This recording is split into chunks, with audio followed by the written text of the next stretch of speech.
بسم اللہ الرحمن الرحیم۔ آج خلیفہ ہارون الرشید سونے کی کوشش کر رہا ہے، لیکن اسے نیند نہیں آ رہی، وہ کربٹیں بدل رہا ہے۔ اسے ایسے معلوم ہوتا ہے کہ کوئی اسے صدا دے رہا ہے کہ میری مدد کرو، میری مدد کرو۔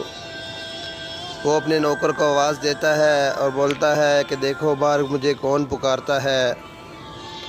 نوکر باہر جا کر دیکھتا ہے اور واپس آ کر بتاتا ہے کہ خلیفہ ہارون الرشید باہر تو کوئی بھی نہیں ہے۔ تو ہارون الرشید دوبارہ سے سونے کی کوشش کرتا ہے، لیکن سوائے کربٹوں کے کچھ نہیں ملتا۔ اور پھر سے اسے محسوس ہوتا ہے کہ باہر کوئی صدا دے رہا ہے کہ میری مدد کرو، میری مدد کرو۔ دوبارہ سے وہ اپنے غلام کو آواز دیتا ہے اور دیکھتا ہے کہ صحیح سے دیکھو کہ باہر کون مجھے پکارتا ہے۔ غلام دوبارہ سے باہر دیکھتا ہے اور واپس آ کر بتاتا ہے کہ باہر تو کوئی بھی نہیں ہے۔ ہارون الرشید دوبارہ سے سونے کی کوشش کرتا ہے، لیکن صدائیں پھر اس کی کانوں میں چیخ چیخ کر پکارتی ہیں اور کربٹوں کے علاوہ کچھ حاصل نہیں ہوتا۔ تو وہ بجائے غلام کو آواز دینے کے ایک دم سے جھنجھلاہٹ کے مارے اٹھ کھڑا ہوتا ہے اور خود دیکھتا ہے اور یہ سوچتا ہے کہ ایسا نہ ہو کہ غلام مشقت برداشت کرنے سے عاری ہو اور ایسے ہی کہہ دیتا ہو کہ باہر کوئی نہیں ہے۔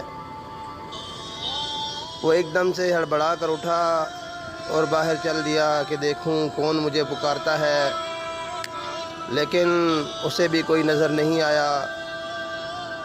تو اس نے چکر لگانا شروع کر دیا، کیونکہ نیند اب اس سے کوسوں دور ہو چکی تھی۔ وہ چکر لگاتے لگاتے ایک ایسی جگہ پر پہنچا کہ ایک پرانا سا مکان تھا، جس کے اندر ایک آدمی رو رو کر پکار رہا تھا کہ اے بادشاہوں کے بادشاہ، تو جاگ رہا ہے، ہارون الرشید سو گیا تو کیا بات ہے، تو ہی میری صدائیں سن لے۔ بے شک تو ہی ہر مخلوق کی صدا کو سننے والا ہے۔ جب یہ بات ہارون الرشید کے کان میں یہ آواز پڑی تو جھٹ سے داخل ہوا اور اس بندے کو پکار کے کہا کہ اللہ کے واسطے میری شکایت مت کرو، جو بات ہے مجھے بتاؤ۔ تو اس بوڑھے شخص نے ہارون الرشید کو بتایا کہ ایک تیرا درباری ہے، روز آ جاتا ہے اور کہتا ہے کہ میں ہارون الرشید کا درباری ہوں اور میری عزت سے کھیلتا ہے اور بڑے دعوے سے واپس چلا جاتا ہے۔ ہارون الرشید نے کہا کہ تو نے مجھے کیوں نہیں بتایا، تو اللہ سے کیوں شکایت کرتا ہے میری؟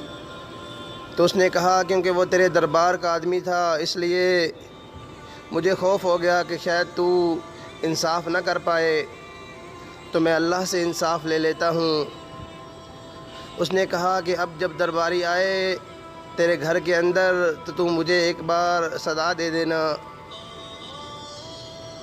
پھر میں دیکھوں گا کہ وہ کون سا درباری ہے جو میری رعایا کے ساتھ ظلم کرتا ہے۔ وقت زیادہ نہیں گزرا، 2 سے 3 دن کے بعد وہ درباری پھر اس بوڑھے شخص کے گھر اس کی عزت کو تار تار کرنے پہنچا۔ تو اس نے جا کر ہارون الرشید کو بتایا کہ تیرا درباری پہنچ گیا ہے۔ ہارون الرشید تو جیسے انتظار میں کھڑا تھا، ایک دم سے دوڑا، تلوار اٹھائی اور اس درباری کا سر تن سے جدا کر دیا اور بوڑھے سے کہا کہ تمہارے گھر میں اگر کچھ تھوڑا سا کھانا ہے تو مجھے دے دو اور میرے لیے مصلی بچھا دو، میں اللہ کے ہاں سجدہ اور تھوڑا سا کھانا کھانا چاہتا ہوں۔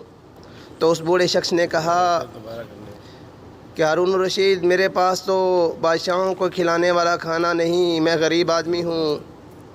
تو ہارون الرشید نے کہا کہ جب سے تو نے مجھے بتایا اس وقت سے میں نے کھانا نہیں کھایا، میرے دل کے اندر یہ تھی کہ اس بندے نے اللہ سے شکایت کی ہے، کہیں اللہ کے دربار میں مجھے کھڑا ہو کر جواب نہ دینا پڑے۔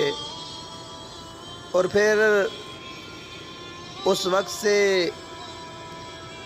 میں اس انتظار میں تھا کہ کہیں وہ درباری میرا بیٹا نہ ہو، لیکن جب اس کی گردن کو میں نے الگ کیا جسم سے تو میں نے دیکھا کہ یہ میرا بیٹا نہیں ہے۔ اس لیے میں اللہ کے ہاں 2 نفل پڑھ کر اللہ کا شکرانہ ادا کرنا چاہتا ہوں۔ تو میرے دوستو، جب عقیدہ اور ایمان اللہ کے ساتھ ہو، انسان اللہ کو گڑ گڑا کر پکارے تو اللہ اس انسان کی مدد ضرور کرتا ہے۔ جیسا کہ حدیث مبارکہ کے اندر آتا ہے، الدعاء مخ العبادہ، کہ دعا عبادت کا مغز ہے، نچوڑ ہے۔